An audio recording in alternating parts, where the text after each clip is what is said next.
ஓட்டக்கூடாது? Over ஸ்பீடாக வண்டி ஓட்டலாமா? ஏன் ஸ்பீடாக வண்டி ஓட்டலாமா? ஏன் ஓட்டக்கூடாது? ஹை ஸ்பீடு வண்டியெல்லாம் அவங்க வந்து நிறைய கம்பெனிலேருந்து அவங்க போடுறாங்க, பசங்க ஃபுல்லாக தான் வாங்குறாங்க, அப்புறம் ட்ரூட் இந்த வழியெல்லாம் ஸ்பீடாக போகிறாங்க. அதனால யாருக்கெல்லாம் பிரச்சனை வரும்?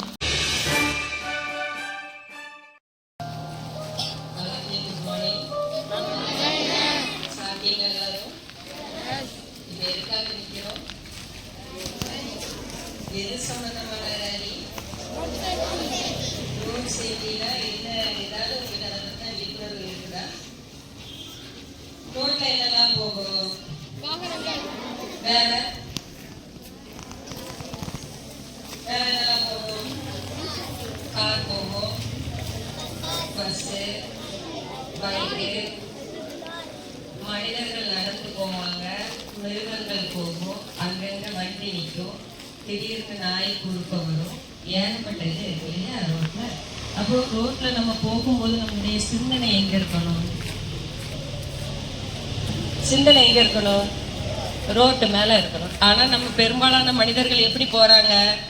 ஐயோ நம்ம ஸ்கூலுக்கு வரும்போது லேட் ஆயிடுச்சு, அவசர அவசரமா ஸ்கூலுக்கு போகணும், அந்த மிஸ் ஏசுவாங்க, இந்த மிஸ் ஏசுவாங்க, நம்ம அதெல்லாம் நம்ம ஹோம்ஒர்க் செய்யாம போறோம். நம்மளுடைய சிந்தனைகள் எங்க போயிடும்? நம்ம அந்த ஹோம்ஒர்க் முடிக்கலை, மிஸ் ஏசுவாங்க, இல்லைன்னா நம்ம வீட்டில் ஏசுவாங்க, நம்ம லஞ்சு கொண்டு வரல, நம்மளுடைய சிந்தனைகள் அங்கே போகும்போது ரோட்டில் நம்ம நடந்து வரதை மறந்துடுவோம். அப்படி மறக்கும்போது என்னெல்லாம் பிரச்சனைகள் ஏற்படும்? என்னெல்லாம் ஏற்படும்? ஆக்சிடென்ட் ஏற்படும். அப்போ நம்ம ரோட்டில் போகும்போது கவனத்தை எங்கே வச்சுருக்கணும்? ரோட்டு மேலே வச்சுருக்கணும். சரி, இப்போ ஒருத்தர் நடந்து போகிறாருன்னு வச்சுக்கிடுவோம். அவர் வந்து எந்த திசையில் போடணும்? இடது கை பக்கம் போகணுமா, வலது கை பக்கம் போகணுமா? எந்த பக்கம் போனால் சேஃபாக இருக்கும்? அப்படிதான் இல்லை. வெஹிக்கிளில் போகும்போது இடது பக்கமாக போகணும். இது ரூல், மோட்டார் வெஹிக்கிள் ரூல் பிரகாரம் நம்ம இடது பக்கமாக போகணும். அது வெஹிக்கிள் ஓட்டும்போது, வாகனங்கள் ஓட்டும்போது. ஆனால் நடந்து போகும்போது நம்ம இப்போ இடது பக்கமாக நான் போகிறேன் அப்படின்னா எனக்கு பின்னால் வர வெஹிக்கிள் எப்போ வரும்?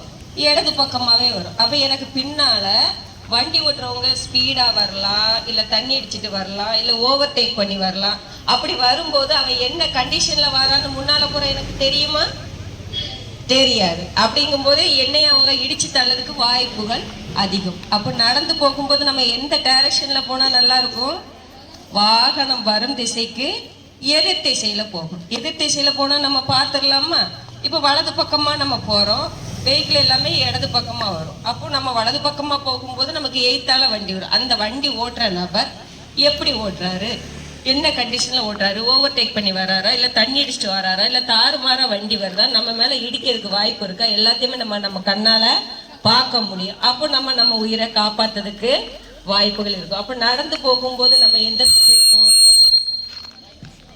வாகனம் வரும் திசைக்கு எதிர் திசையில். அப்படின்னா எந்த சைடு போவோம்? நம்ம வலது கை பக்கமாக போகணும். அப்படி போனால் நமக்கு ரொம்ப சேஃப். சரிதானே? சரி, இப்போ வீட்டில் நம்ம பேரண்ட்ஸ் எல்லாருமே போவாங்க. அப்போ நம்ம அப்பாலாம் வண்டி ஓட்டும் போது ஹெல்மெட் போட்டு வண்டி ஓட்டுறாங்களா? ஹெல்மெட் எதனால் போடுறோம்? தலையில் இடிக்காமல் இருக்க. தலையில் எப்படி இடிப்படும்? எதனாலலாம் கீழே விழலாம் வண்டி? ஆக்சிடென்ட் எப்படிலாம் நடக்கலாம்?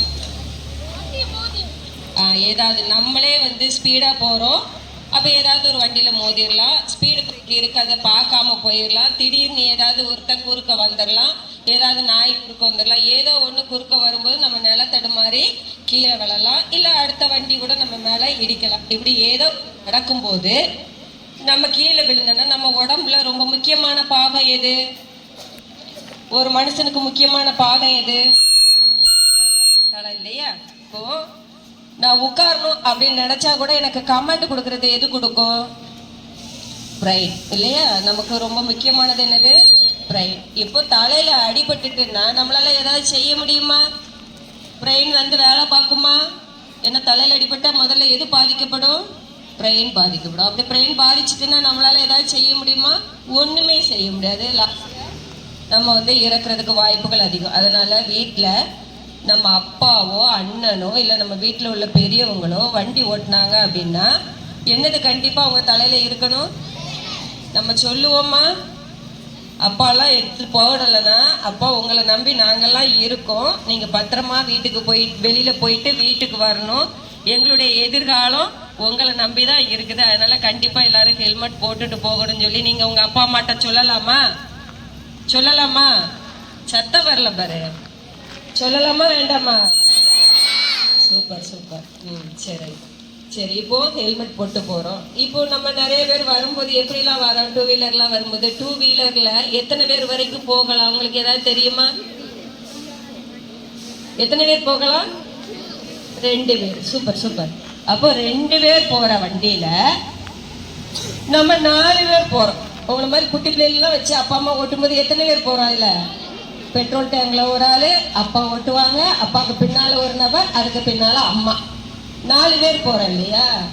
4 பேர் போகும்போது திடீர்னு ஏதாவது ஒரு நாயோ இல்ல ஒரு ஆடோ இல்ல குறுக்கே ஏதோ ஒன்று திடீர்னு வந்துடுச்சுன்னா அப்பா பேலன்ஸ் பிடிக்க முடியாம கீழே விழுந்தாருன்னா யாருக்கெல்லாம் அடிபடும்? அப்போ ஒரு குடும்பத்தில் உள்ள எல்லாருமே பாதிக்கப்படுறோம் இல்லையா? அப்போ நம்ம அந்த வண்டியில எத்தனை பேர் போகணும்? இது ஒரு குடும்பம். மொத்தமா எங்கேயாவது அடிபட்டா மொத்தமா சோடி முடிஞ்சிடும். அதனால 2 பேர் போற இதுல 2 பேர் மட்டும்தான் போகணும். அதுக்கு மேல நம்ம போகக்கூடாது. ஓவர் ஸ்பீடா வண்டி ஓட்டலாமா? ஏன் ஸ்பீடா வண்டி ஓட்டலாமா? ஏன் ஓட்டக்கூடாது? ஹை ஸ்பீடு வண்டியெல்லாம் அவங்க வந்து நிறைய கம்பெனிலேருந்து அவங்க போடுறாங்க, பசங்க ஃபுல்லாக தான் வாங்குறாங்க. அப்புறம் ட்ரூட் இந்த வழியெல்லாம் ஸ்பீடாக போகிறாங்க. அதனால யாருக்கெல்லாம் பிரச்சனை வரும்? ஓட்டுறவங்களுக்கு பிரச்சனை வரும். எப்படி பிரச்சனை வரும்?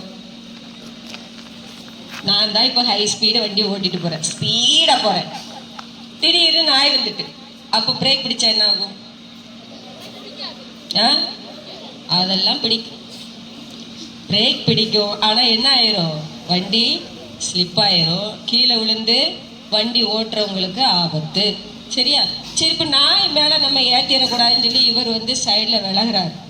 அப்போ அங்கே வேற யார் மேலேயாவது இடிக்கிறதுக்கு வாய்ப்புகள் அதிகம். சரி, ஸ்பீடாக போகிறாரு, எய்த்தால வரவங்க மேலே ஆபத்து, இவங்களுக்கு ஆபத்து. அதனால ஸ்பீடு நம்ம என்ன செய்யணும்? கண்ட்ரோல் பண்ணணும். நீங்கள்லாம் பெரிய பிள்ளை ஆனதுக்கு பிறகு அப்பா அம்மா கிட்ட ஹை ஸ்பீடு வண்டி கேட்பீங்களா? கேட்பீங்களா? ஏன்? ஆமாம், என்றைக்குமே எது ஒன்று ரொம்ப ஸ்பீடாக போகிறோமோ அதில் ரொம்ப ஆபத்தும் இருக்குது. அது மட்டும் நம்ம புரிஞ்சுக்கணும். சரியா? எந்த ஒன்று குயிக்காக நமக்கு கிடைக்கணும்னு நம்ம விரும்புகிறோமோ அதில் ஆபத்து அதிகமாக இருக்குது. இப்போ 10வது படிக்கு நம்ம மேலே போகணும், மாடிக்கு போகணும். அப்போ நம்ம முதல்ல எந்த படியில் ஏறணும்? ஃபஸ்ட்டு படி ஏறி செகண்டு, இப்படி தான் ஒன்று எடுத்த உடனே யாராவது இதுலேருந்து 10வது படிக்கு போக முடியுமா? போக முடியாது. அப்படி தான் அந்த ஹை ஸ்பீடு வண்டி. நம்ம மெதுவாக போனோம்னா திடீர்னு ஒரு பிரச்சனைனா கூட நம்ம என்ன செஞ்சுக்கலாம்?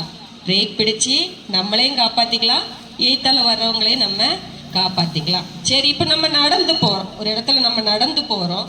அந்த இடத்துல சிக்னல் இருக்குது. சிக்னலில் என்னென்னலாம் இருக்கும்? என்னென்ன கலர்ஸ் இருக்கும்? Red, green, yellow. ரெட்டு என்னது உங்களுக்கு சொல்லுது? ஸ்டாப். எதை ஸ்டாப் பண்ணணும்? பைக்கு மட்டும் தான் ஸ்டாப் பண்ணணுமா?